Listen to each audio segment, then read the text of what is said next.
So, folks, let's talk about how the primary races went the other day in America. Because I know that there were a number of primary elections that happened, and a lot of folks feel quite strongly about how they went.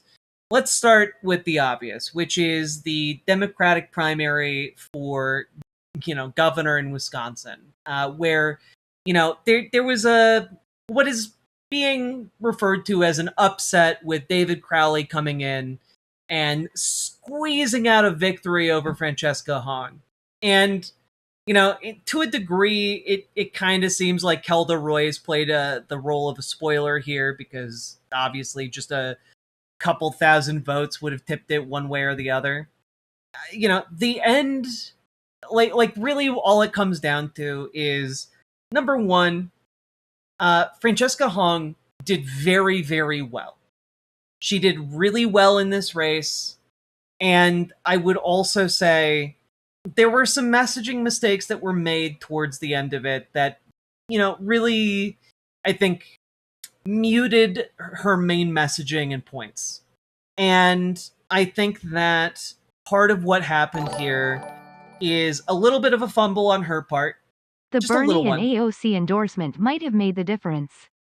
Also Hong like a horse merch.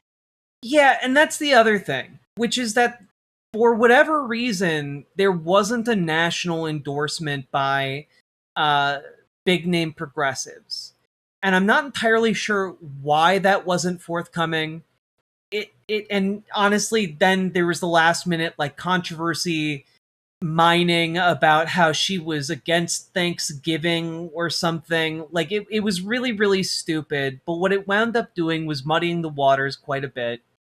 And despite the fact that David Crowley had dropped out and then re-entered the race, he was still able to clinch a large number, right? Yeah, less than 0.5% between Hong and Crowley. And I think that there is a temptation in mainstream media at the moment. Also, Sake Tanuki, thank for the 5 tier 1 subs. Very much appreciated. That's it. Not liking Thanksgiving. There, all she said was that it was a complicated holiday for many Americans. Yeah, but the thing is that mainstream media went and ran with, she wants to get rid of Thanksgiving, you know?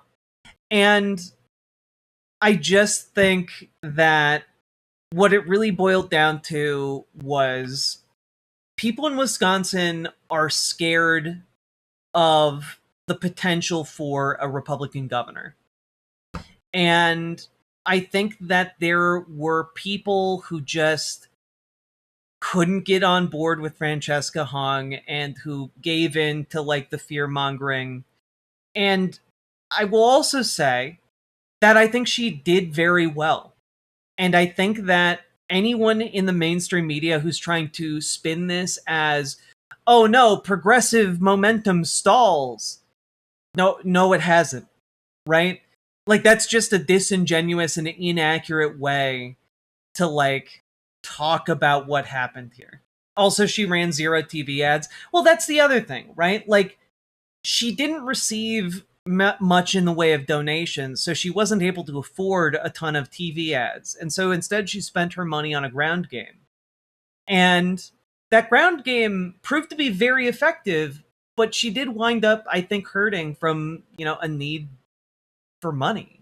My partner's friend said their dad didn't vote for Hong cause the Thanksgiving thing. Yep. So there's at least one. She should have spun it against Trump. Well, and that's the thing, right? Like, it sounds like a stupid attack, and it is, but there is a certain kind of liberal or low propensity voter who might actually like hear that and vote along that line. They're just like, huh, that sounds weird. And she's a socialist? Ugh. Like, when we're talking about a razor thin margin like that amount of people disincentivized to vote, like, makes or breaks an election on these margins, So I do think that, like, there were some significant hurdles stacked against Francesca Hong, and she overcame all of them. All of them. She came within striking distance of winning, And I also think that anyone who thinks that this is the end of like Francesca Hong in politics, like I think that there is a very good chance we could see her in Congress in a few years. There's also a good chance she could run for governor again. Like I think that there is a good chance we are going to be seeing her on the national stage again in the not too distant future. That being said, we did have a ton of progressive victories yesterday. Specifically, and this one I haven't seen getting talked about all that much, Amanda Janeau, who won Vermont's Democratic gubernatorial primary. What's this Thanksgiving thing? She just said some people don't care for Thanksgiving, which is entirely true. But that was blown out of proportion to be like, oh, she hates Thanksgiving. Right? Now, Amanda Janeau came out and, like, again, in a kind of inverse of the gubernatorial race in Wisconsin, squeaked out a victory with just, like, a couple thousand votes. And granted, there were far less votes cast here because Vermont's not that big, but she is the progressive challenger. She came out of, relative obscurity. She was able to raise quite a bit of money and also spent less money. She had fewer endorsements than her opponent. And she's an economist who had never run for office before. She basically ran a really powerful ground game, much like Francesca Hong, but she actually prevailed. And people aren't talking about this. Anyone who's trying to tell you that like the progressive movement has stalled or is running out of momentum, like, holy shit, just look at Minnesota. Okay? Minnesota, Peggy Flanagan just blew Angie Craig out of the water. And for those of you who don't know about this race quite as much, Angie Craig had she lost the DFL endorsement, the official Democratic Party endorsement in Minnesota. But despite that, she suddenly had a ton of corporate PAC money flow into her campaign. And what it boiled down to was, despite the fact that she had no official endorsement from the DFL, she outspent Peggy Flanagan by like a ridiculous margin. It was like 4-1. Or 4-1 or 5-1, somewhere in there. And Peggy Flanagan got like 100,000 plus more votes. And that was lovely. Like, for those of you who don't know who Peggy Flanagan is, she 100% deserves to be the next senator for Minnesota. She was integral in getting the missing and murdered Indigenous relatives office open. It's the first of its kind in the entire country to look into missing and murdered Indigenous folks. And I think that's really, really important. She has been a real one from day one. She's been supporting trans rights. She has been fighting for, paid family and sick leave. She has been fighting for Medicare for all. She is an excellent, excellent person to have potentially going to the Senate, right? She also wants to abolish ICE. And we'll get to her victory speech because I want people to hear what she had to say, right? After this. But we'll circle back around that to kind of close this out. That being said, I also want to talk about another race. This one for another U.S. House seat. Let's talk about that real quick. Craig's decision to run for Senate left the House seat open in a closely divided district. Esme Murphy and her team of analysts are back with a look at the race in the 2nd district. I'm curious, Esme, I thought this one was a surprise. It was kind of a runaway. Well, Matt Little was considered the favorite at one point. He's actually been declared the winner here by a number of places and outlets. Matt Little is the former mayor of Lakeville, which is the largest city in the 2nd Congressional District. He's also a former state senator. He lost his last race for state senate, but he has a history of winning and winning big. He's also very progressive.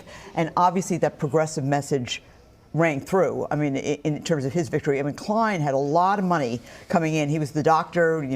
I'm unlike Donald Trump. Yeah. I'm a doctor.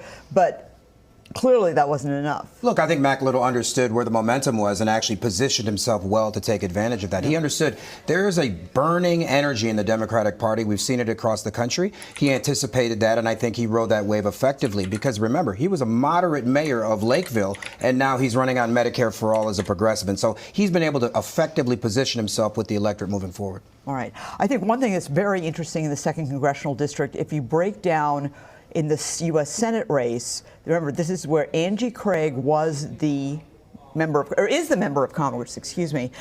She is tied with Peggy Flanagan in the 2nd Congressional District. Yeah, so we don't need more of this breakdown. The basic thing is, so Matt Little is cool. Matt Little was the pro-Palestinian candidate in this race. And he beat out the person who had far more money and was backed by more establishment figures and was backed by, corporate money and AIPAC money. And, like, it was an upset. It was an upset for him to win.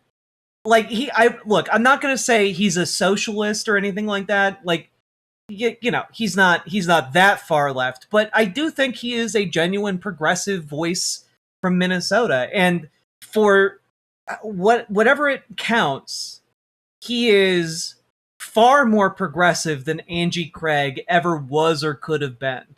So just to be very clear what happened here, Angie Craig left her seat here so that she could campaign for a Senate seat, lost in that primary, and now Matt Little has won the primary for her old seat.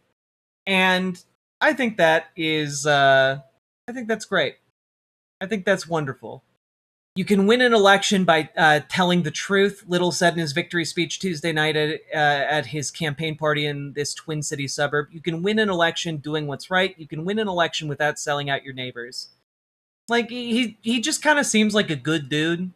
Maybe not, like, perfect on policy in every conceivable way, but, like, he seems like a good dude. Yeah. We can't be bought. You know that private insurance money, we don't take it because we're fighting for Medicare for All. You know that private prison money, we don't take it because the only people that should be in a detention center are those ICE murderers. Like, I don't know, guys. Like, that goes kind of hard. Like, I'm not going to lie, that goes over really well with Minnesota right now. Like, the only people who belong in prison are ICE murderers? Hell yeah, let's go. Let's put them in jail. You will get an awful lot of hell yes in Minnesota for something like that. Also, worth pointing out, he spent 1 or 2 days a week following federal immigration agents and posting some of those encounters on TikTok, including one of the ICE agents converging on his home in Newmarket Township. He was out there helping and standing up for his neighbors. Like, he's a real one. Because it's the right thing to do.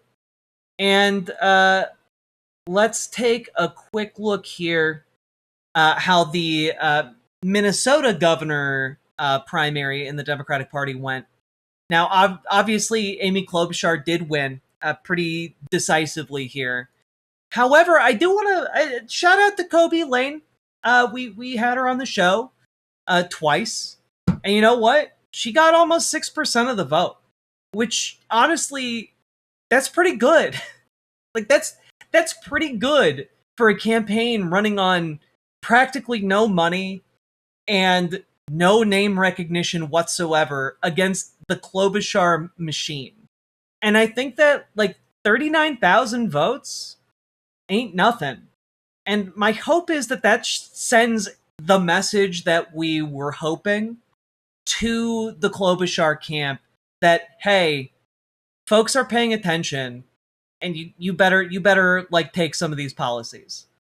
Like, I think it's genuinely very important. We started the campaign in February. This was all broke trans women taking it to the establishment. Hell yeah. And you know what? I think every single one of the people involved in that campaign can hold their heads high. Unlike the Republicans and the Republican primary race, which is not going well. Specifically, Mike Lindell refuses to concede Minnesota primary despite getting far fewer votes. Mike Lindell is trying to argue that the Republican primary race was rigged Also, there are still questions as to whether or not he can even run at all. So, yeah, congrats, Republican Party. And Donald Trump, I think, endorsed Mike Lindell. So all of this is just a massive clusterfuck for Donald Trump, Mike Lindell, the Republican Party in Minnesota. Like they are. To say the Republican Party in Minnesota is broken as fuck would be an understatement. You know, it's quite broken. Told by a reporter on his own streaming channel, Lindell TV, that the AP had declared the race over, Lindell dismissed the wire service outright. Asked why he wouldn't accept the call, he questioned the AP's authority to determine the outcome and insisted hundreds of thousands of votes remained uncounted. I'm not going to give up this race until the votes are counted, Lindell said. That's nonsense. Lindell did not return a request for comment on what steps he will take next to contest the election as he waits for votes to come in. He waits for a vote that will never come. It's so silly. It's so silly. And, let's take a look at Peggy Flanagan's victory speech here.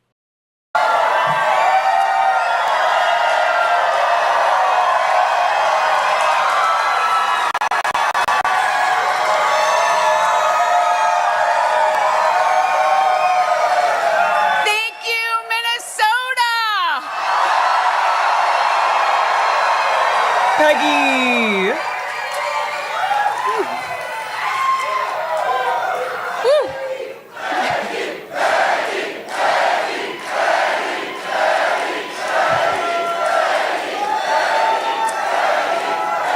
Thank you. Chimigwech, Minnesota. For months now, I have been telling you that this campaign was about the many versus the money. Well, guess what? The many just won.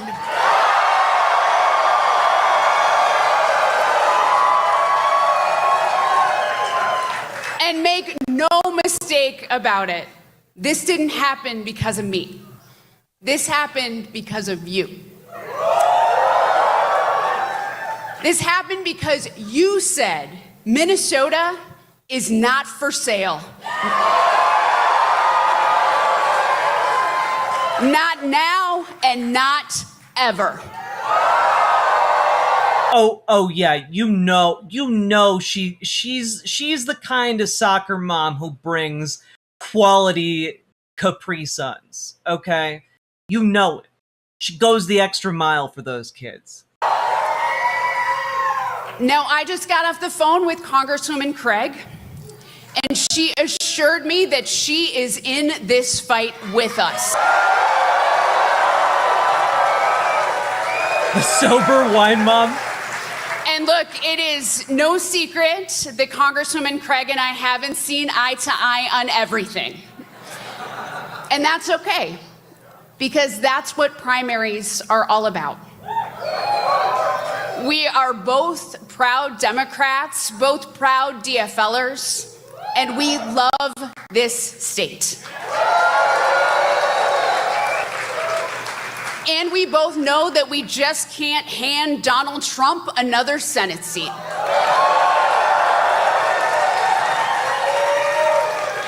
And I want to be very clear that to everyone who voted for Angie Craig, I appreciate that you made your voice heard. But I also want you to know this, that I will work my tail off to earn your votes and, most importantly, your trust.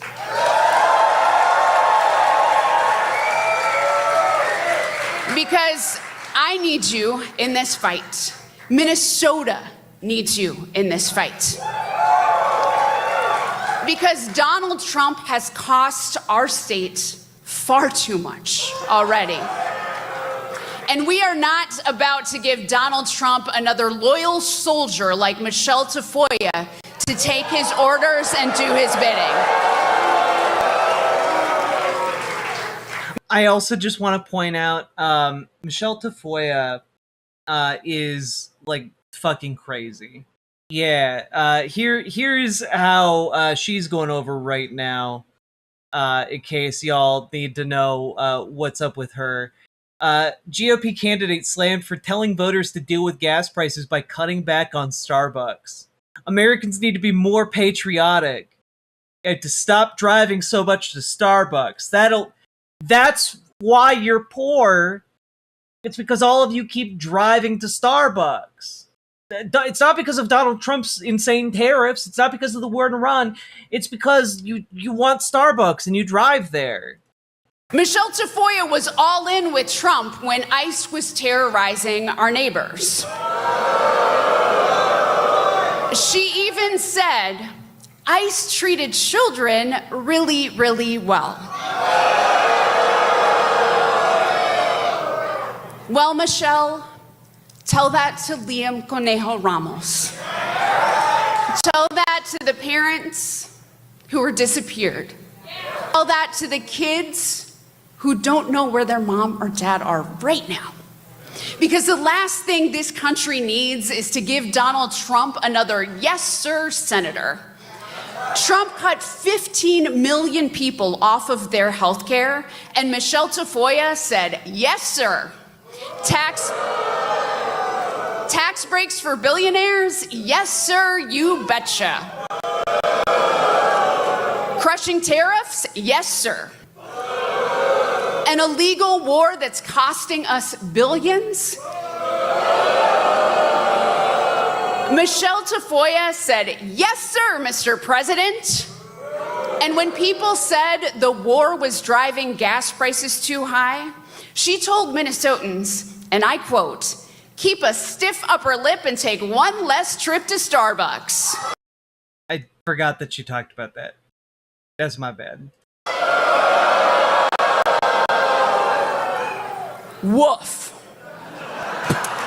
And you know what? We already have too many spineless yes sir senators who won't stand up to Donald Trump. Minnesota, we are not going to send him another one. And Michelle Tafoya may not understand what you're going through, but I do. I was raised by an amazing single working mom struggling to pay for food and rent.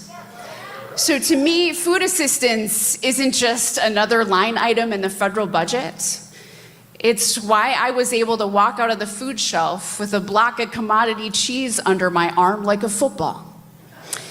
Section 8 wasn't just a number. It's how we moved into our apartment in St. Louis Park.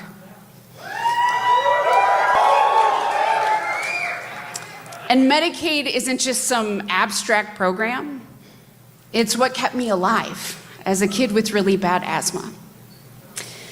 And that's why I've spent my entire career focused on helping families like mine get ahead. Because I know what it's like to stretch $20 through the end of the month. As the head of the Children's Defense Fund, I led the campaign to raise the minimum wage and index it to inflation, and we won.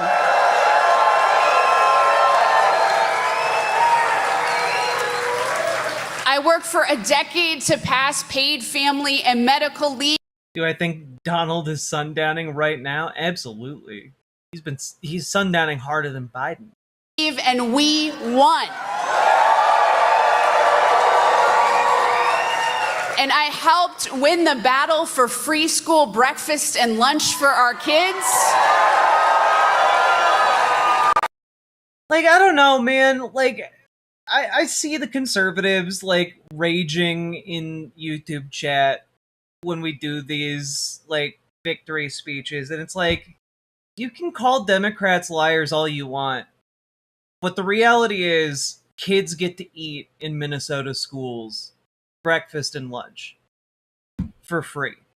Like, that's meaningful, that's material, that's something that people experience every day during the school year. Nothing is free. It's free for the children. It's free for the children's families. Obviously, it gets paid for by taxpayer dollars. And I think that's a worthy use of our taxpayer dollars to feed the people who are the most vulnerable in our society. It's not a lie. It's just free to the people who are receiving the aid. And I'd much rather that money goes to those kids than goes into some CEO's bank account. No, it's not. Yes, it is. It is free. Kids who go to school don't have to pay a cent. Their families don't have to pay a cent for the food that they eat because we all collectively pay for it. God, imagine sitting there crotchety, old, and decrepit and thinking like, the children should starve. It's not free. Yeah, because it's paid with taxes. Like, it's free for the kids receiving it. Guys, there's a concept of, like, obviously, the concept of there's no such thing as a free lunch exists because some kind of material had to go towards making that lunch. Some kind of labor had to go towards making that lunch.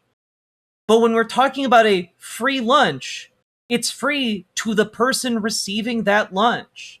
Like, you've been so fucking, like, you've had the boot so far down your throats that you've gotten used to it. And you're like sitting there being like, taxpayer dollars shouldn't help anybody except for the CEOs. And like, that's insane. Like, that's just an insane thing to think. Taxpayer money should be going to help children. Should be going to help the most vulnerable people in society.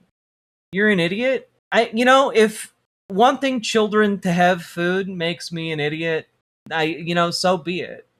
But I guess I'd rather be that kind of idiot than whatever you are. Whatever soul-rended wraith you've become. For emergency insulin for those in desperate need. And let's be clear that these were moonshot ideas when we started fighting for them. But we knew that they were worth the fight. And when did we stop believing that our elected leaders could improve people's lives, not just make them a little less lousy? Yeah, you're a taxpayer, and luckily we live in a democracy where I'm a taxpayer too. We both get a vote, and guess what?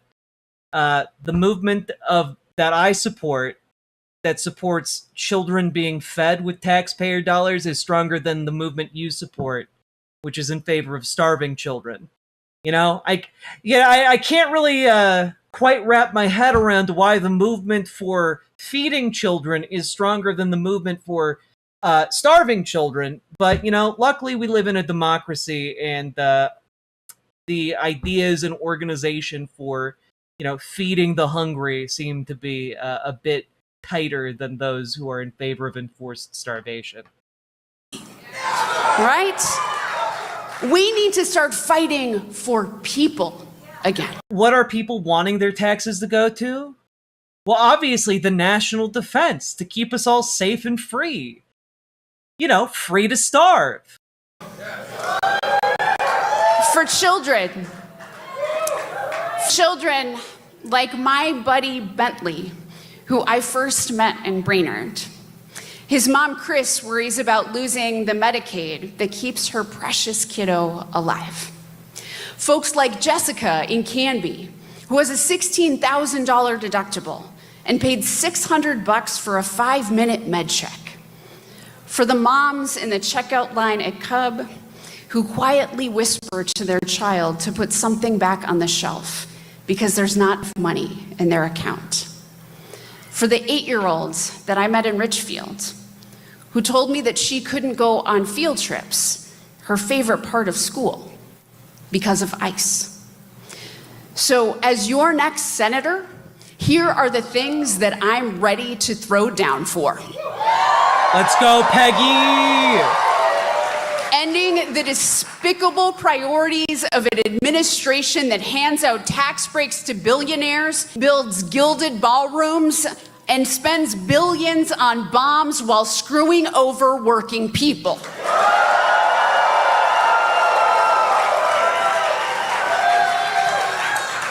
Truly affordable housing so that people can pay their rent and young people can buy their first home before they're middle-aged. That'd be cool. Passing right to repair so that Minnesota farmers can fix their own damn equipment. Hell yeah.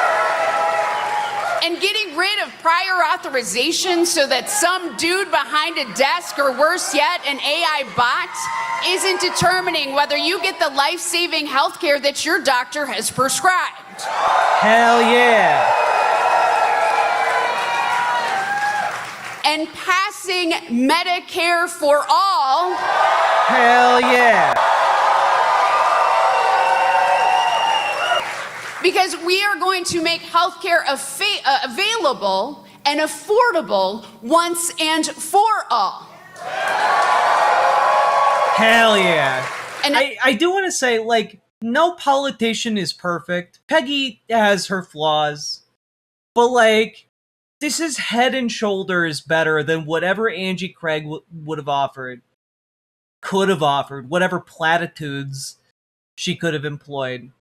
And, like, I will also say, this needs to, Peggy Flanagan should be the new floor of the Democratic Party. This should be basic entry level. You have to be on board with this shit if you're in the Democratic Party. And right now, she's considered like a fairly progressive left-leaning senator, or potential senator. This should be the floor.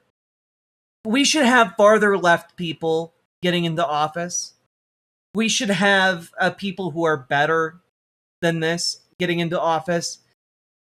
But we do need people to set that new floor, and I think she is excellent at that, and I think she has the potential to be even better than what she is right now. She would be, based on platform, one of the farthest left senators. Yeah. And you know what? I think I think we can go farther. We can go farther. We can go beyond. now let's talk about Donald Trump's out of control. I do like her, and I do think she's great. I'm just saying, like, in my ideal world, this is the bare minimum to be elected as a Democrat. Ice Force. We need to rip ICE apart and stop them from terrorizing our communities. Hell yeah. And I know this. I know that we can fix our broken immigration system, secure the border, and create a real pathway to citizenship that aligns with our values. And we are going to stop Donald Trump's $1 billion a day illegal war in Iran and the crushing gas and fertilizer prices. Hell yeah, Peggy, rip and tear until it's done. Let's go. We are going to fight the corruption, whether it's in the White House or in the halls of Congress, because the grift has to stop. Yeah, Robert Duffy, I'm sure, like, promising you healthcare makes you sad as hell. I'm sure fed children makes you really sad. You know, Democrats feeding school children. What an irresponsible sin for Democrats to have done, to ensure that children of Republicans also get fed, to try and thrust upon them the horrors of having all their medical care and needs. We need to normalize negging of to. Trump and his cabinet. Is Whittle Hegseth mad? Is he having his 5 o'clock meltdown? Is Whittle Hegseth mad? Petey, did you sing the whole ABC song while you washed your hands with soap? You didn't? Oh, go back in there again, bud.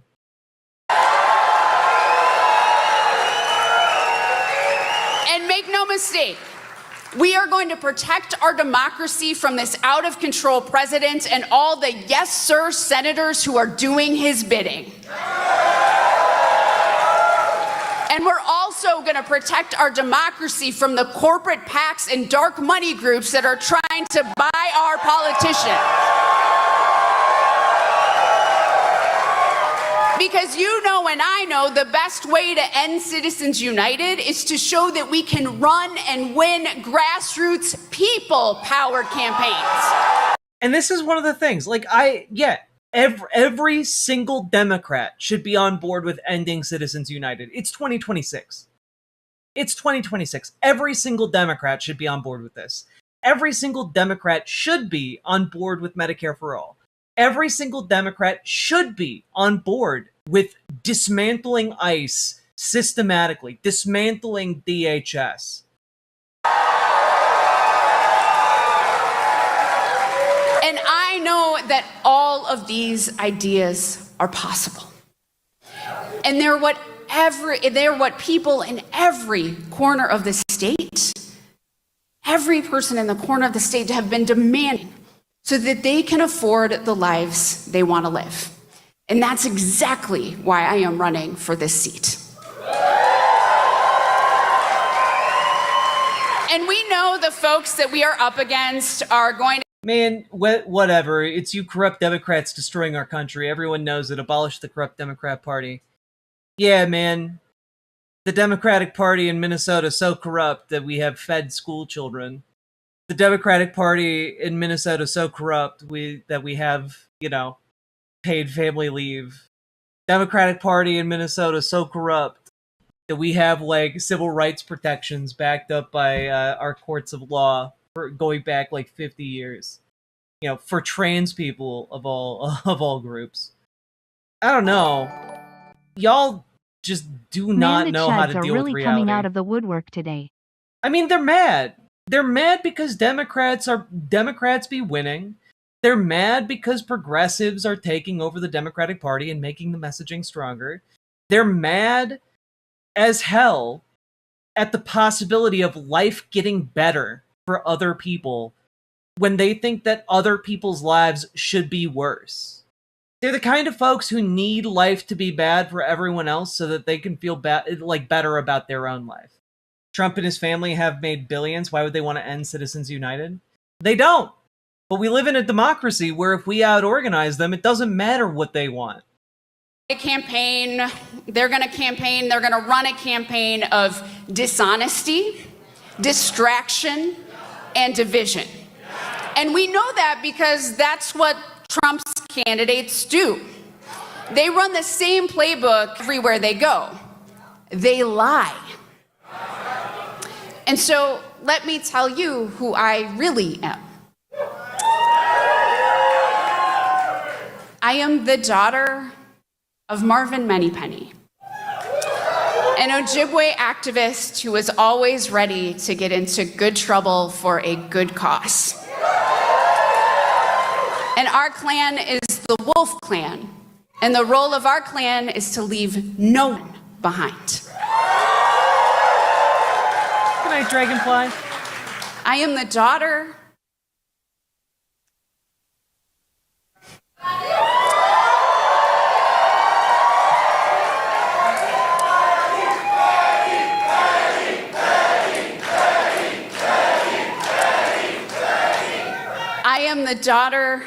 of Pat Flanagan, an Irish Catholic care worker who skipped meals so that I could eat. She had a compassionate heart for everyone she met. I am Siobhan's mom and Tom's wife. It's really nice seeing her talk. Christians Against Dinosaurs, thank you for being a member. Love what you're wearing. Loved your last show on the line. Loved your video on Musk takedown too. Guy's such a piece of shit. He really is. Also, I'll be on the line tomorrow. So do tune in for that. And we are a family that is small but mighty. And they are the center of my world. We go to Mass every Sunday with a congregation that looks like Minnesota, and a church that reminds us to look out for one another and to treat our neighbor as we would treat ourselves. And my life has been grounded by family, by community, and in my faith and service. And I'm a proud Minnesotan who is guided by the belief that we should always do the next good thing. And Minnesota, you know me. And no matter how hard they try to tear me down to buy this Senate seat, I know that you won't be fooled. Because we have a choice, and it's a simple one. Minnesota can send another Donald Trump yes sir senator to do his bidding, or we can insist on change and send someone who will always put Minnesota first. And I know that there are thousands of independents and Republicans who agree with us, because I have met so many of you on the road. You've told me how you're disappointed in the direction that Trump is taking our country. And as my political hero, Paul Wellstone, once said, Paul Wellstone is a huge deal in Minnesota. Like, you cannot escape the shadow of Wellstone. he said, I don't think politics has anything to do with. I'm sorry y'all have to vote for Club. I mean, I didn't vote for Club in the primary, but likely will have to in the general. Left, right, or center. It has to do with doing right by people. And we all know that Donald Trump isn't doing right by anyone but himself.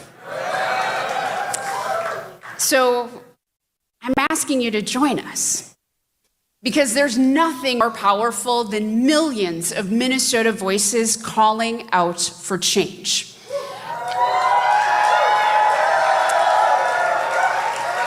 And now I want to thank every one of you that has already lent their voice. I want to thank Tom and Siobhan.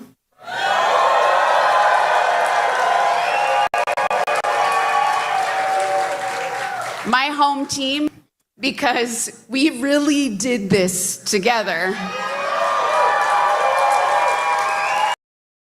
I think that's about enough once we've gotten into the thank yous. But, like, I don't know. It goes over pretty well in Minnesota right now for someone to stand up on a stage and say, you know, right after they won, we're going to rip apart ICE. We're going to rip apart ICE. Because, like, that's every single one of us in Minnesota who is not completely brainwashed by MAGA wants to see each and every one of these ICE fuckers in a cell. Like, the level of rage towards ICE is immense. So, with that being said, I know that it wasn't the full progressive sweep that we wanted last night, but what we did get was an impressive progressive advancement. And I think that it is fair to say there is a progressive leftist tide sweeping through the Democratic Party and sweeping through the country at large. And that's a really good sign, because there are an awful lot of weak-spined Democrats who have for a long time gone along with the flow, gone along with the argument that if you are to win a purple seat, you need to become more conservative. You need to embrace, you need to embrace tougher border policies. You need to embrace, throwing trans people under the bus. That's the only way you can win. And, like, that's not at all the case. You don't need to do that. And when you have this sweep of progressive leftist folks, you demonstrate that there is another way to do politics, a stronger way, a better way. And hopefully what we see in the coming months is a tide of weak-spined Democrats who are still shackled to their offices, not yet facing primary challengers, who see the writing on the wall and realize they have to change or lose their jobs. And it would be wonderful to see a sea change across Congress and an embracing of actual conflict. with, the powers that be, with the Trump administration. It would be lovely to see an emergence of some kind of coalition capable of ending the tyranny of the Trump administration and capable of bringing someone progressive and capable and willing to do what it takes to stomp out fascism in this country once and for all, come 2028. That's kind of what we're trying to set up this with these primaries and with this midterm election. That's kind of what's at stake. We're setting the stage. We're setting the dressing. We're setting up all the pieces on the board so that come 2028, there can be an even bigger sweep, an even bigger tide to absolutely and utterly dash the existence of the fascist movement in this country into pieces that could never, ever be reformed again. While we did not win 100% of the races we wanted, we won a damn good number of them. And I'm here. I'm in it for the long haul. I will continue to be talking about these races. I will continue to be talking about the political situation as we go forward. If you got anything out of this, hit the like button, hit the subscribe button, leave a comment. Comments on the videos actually help a lot in the algorithm, so do consider doing that. And also, if you want to get involved in this fight and start organizing locally yourself, and it's going to take as many of us who are willing to do that as possible, join your local Dems, join your local DSA. And if you aren't sure where to start with either of those, you can join our Discord. There's a link down below in the description. And you can reach out to GamerG for help joining your local DSA. You can reach out to Dragonfly for help joining your local Dems. They both have years of experience organizing within their respective organizations. They can help you get started regardless of where you are in the country. And they can give you tips, and we invite you. We have different community chats for folks who have taken that step and joined their Dems, and a different chat for people who have taken that step and joined their local DSA. And that's really what we're looking to do here, And I think that's important, because one thing we cannot ever allow is for us to slide back into complacency. Today is bin day. Send your psychic good vibes to the good people of Clacton. That's true. And if you happen to see this today and you're in Clacton over in the UK, go vote for Count Binface. Let's get Nigel Farage out of there, okay? Anyway, all that being said, last but not least, check out ImogeneOlivia.com. Gender euphoric lingerie designed from the ground up for trans femmes, tested with cis men, cis women, non-binary folks, trans men. It is comfortable, sexy, non-tucking lingerie. Go check it out. We just got a full restock. There are 2 new sizes. There's a new color. ImogeneOlivia.com. Link down in the description. And let's keep on going. Riverboat Jack is coming to town. All the viewers gather round. Twitch and YouTube and swishy streams. All that content is bursting the scenes. Politics, gaming, and plenty more. Your sense of fashion you'll adore. So grab your stuff and hop aboard. We're going straight to Jack's Discord.